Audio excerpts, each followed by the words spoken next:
Well, hey guys, before we get into this video today, I just want to say a big thanks to all of my subscribers out there. You guys help my channel grow and help me reach that 1,000 subscriber milestone. So a big thanks and enjoy the video.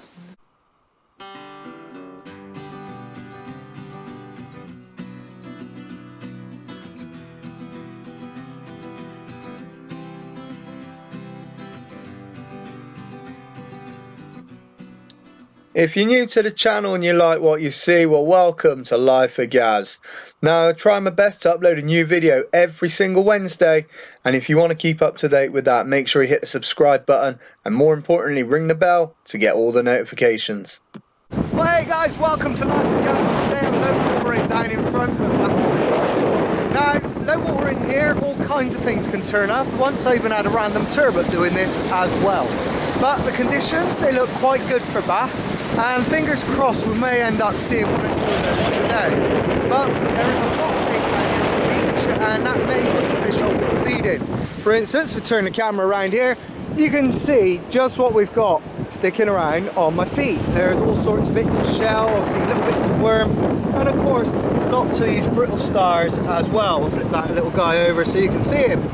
But fingers crossed, today, fishing out here in front of the Imperial Hotel, we're going to see some fish this afternoon. So there's the first rig that I'm using. It's a clip down pennel rig with 2 worm on it, and it's got a 7-ounce weight on. Now why I've got a 7-ounce weight is because that weight will punch through the wind and carry that rig out further than a lighter one today, because it's full westerly and blowing at about 20 miles an hour. And over on my other rod today, I'm fishing the familiar 3-hook flapper rig. I've got the small hook down there for sole. I've got a hook there which is great for place or bass, and then I've got that floating tractor.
So with the weather blowing up like this, it does also dislodge quite a lot of shellfish from the beach. And if you keep your eyes peeled when you're fishing at low water, you'll find these things, the big razors.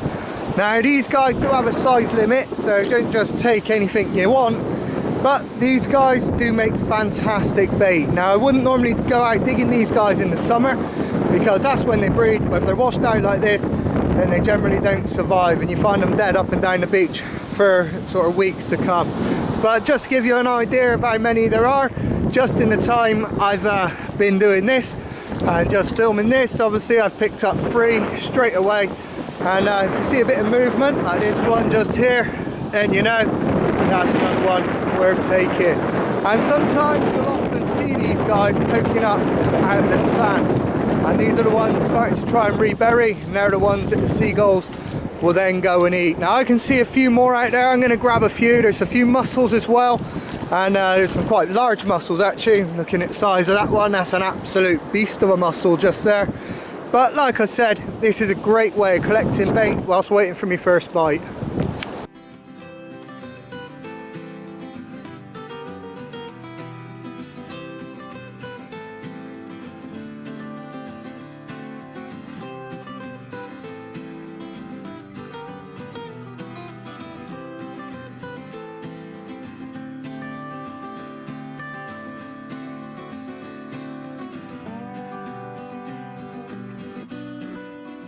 And there you go guys, like I was saying, you do see them poking up out of the sand, just like this one's doing just here. So that's again another great quick and easy bait. Eating these guys as bait is absolutely fantastic, but I also like to take a few home for the pot, and I do like to eat them. And at some point, if I don't get a chance to get out fishing one week, or maybe the fish just aren't biting and I don't have any content to put up, what I'll do is I'll do a quick recipe with some of these shellfish, maybe a mussel one.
So that was my first bite. I completely missed it, and that's because I was out collecting shellfish, but it was a big slackline bite, and when I got back to my rod I could see my rod tip was stood up straight with a big bow in the line, which meant the weight had moved, and it took me a few turns on the reel to catch up with it, but as soon as I did I felt the weight, and this fish, it fell to 2 worm over on that pennel clip down. That is the target species now under my belt, and it's always great to do that on the first cast. Now what I've done is I've obviously pulled everything in, and I've moved up the beach now, and I've moved further out towards obviously the low tide mark, and I've done exactly the same, cast out as far as I could, and we're going to hope we'll see a few more school baits.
It had been quite quiet, and after moving down the beach another 2 or 3 times in about an hour passing since I landed that first bass, I finally got my second bite over on the free hook flapper rig.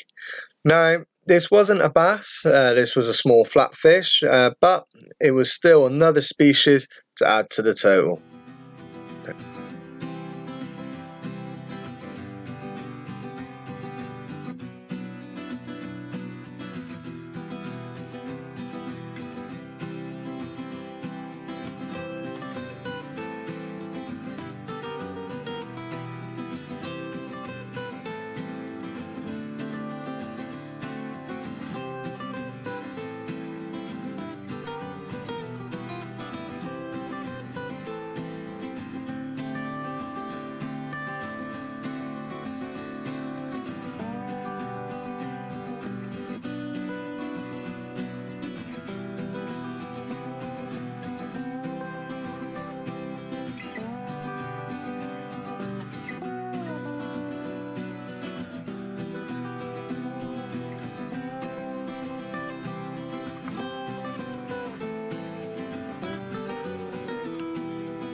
After picking that dab up at fairly close range, I thought I'd decide and change the tactics up from casting as far as I could to just dropping it in shore, and this rod then spent the sort of rest of that session just dropped in around about 40 to 50 yards out into a big gully which stayed there all the way through the low water mark.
The very next cast produced a double hookup of 2 dabs, and these 2 dabs, although they were similar sizes, actually look quite different from each other. One of them looked just like a standard sandy coloured dab, which you tend to see around here, but the other one had a lot of green scales on it and looked more sort of camouflaged in comparison. Now I do see these occasionally around here, but please someone leave some comments if you've got any reasons or you know the reason why these fish sometimes do that, because I'd love to know.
So far I'd only picked up dabs and that bass as well at the start, but that all changed on this retrieve because I had a flounder attached to the rig as well. Now I was really hitting into the fish, casting short into this gully, and normally what I'll do once I find where the fish are is I actually concentrate both rods into that area. I didn't today, and the reason for that was because every time I cast out, that rod didn't sit still for more than around about 3 or 4 minutes before I was getting inquiry bites again on it, and if I had 2 rods in the same area then it would just become hard work. But the fish kept churning that scoreboard over and I kept adding to the pile of fish on my totals.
This, being the second flounder, was the most interesting of the lot. Wasn't the biggest, but what I found really interesting about this fish is the fact that on the back it was completely spotless. It didn't have a single spot on there at all, but when you flip this fish over, on the belly, all the orange spots seem to be on that side. And I thought this was a really cool and unusual example of a flounder.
Well, the fish just kept on coming and coming. The majority of them were dabs with some flounder mixed in as well. But it was absolutely fantastic to keep that scoreboard ticking over in the way it is. And in terms of the amount of fish caught here, I'm fast approaching the most fish I've ever caught and put on a single video here on Life of Gaz.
And returning the flatfish, more than any other type of fish, these guys, what they'll do is they'll sometimes shoot back off out into the sea, and that's no problem. Other times what they'll do is they'll actually bury into the sand in a sort of little depression. Now if this happens and the tide's on the ebb, sometimes the fish can become stranded. So I'm constantly on the lookout as the tide's dropping back to see if there are any fish which have done this and then ended up being stranded up on the beach. So I'll go and re-release them. This is how I ended up putting 3 of them back at the same time in this clip.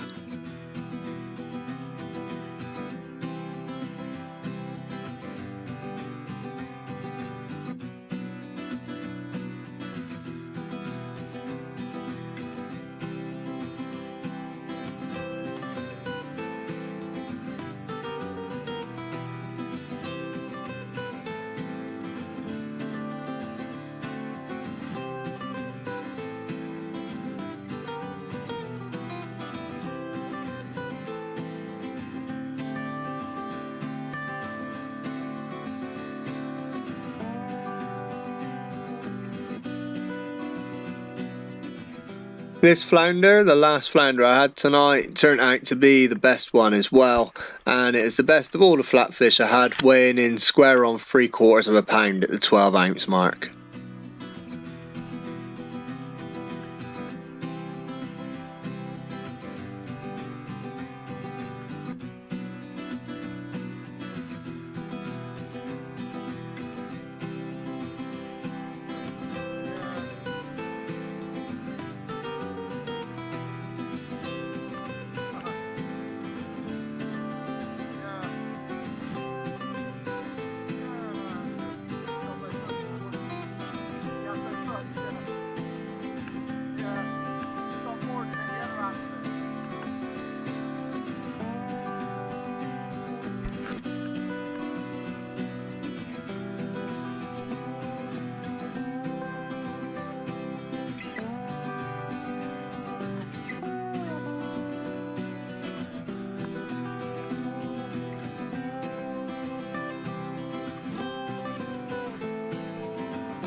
The guy and his daughter who are out worming on the beach were nice enough to leave a couple of fresh worm with me today to see if that could help me pick up another bass. Now unfortunately that didn't work and I didn't manage to pick up any more bass in this session, but thanks for the worm guys, and I really hope you guys had a good session that night as well.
With the sun setting and the tide starting to flood in, I just had my last cast. Now I could have stayed out there all night and carried on fishing, but low watering's dangerous in that sense because you need to know when to leave the beach because there are gullies that will fill in behind you, and there are also lots of banks and channels which you need to negotiate your way back through. But anyway, I'd had a cracking session. I had a bass, I had 18 dabs and 3 flounder, and you really can't argue with that. That was a great night out on the beach down here at Blackpool. Well, unfortunately that brings this episode to the end. We got our target species in the first cast and then it turned into a flatty frenzy. But if you've liked this video, make sure you hit the subscribe button just here. Check out my last fishing video just here, and of course my playlist for fishing up top.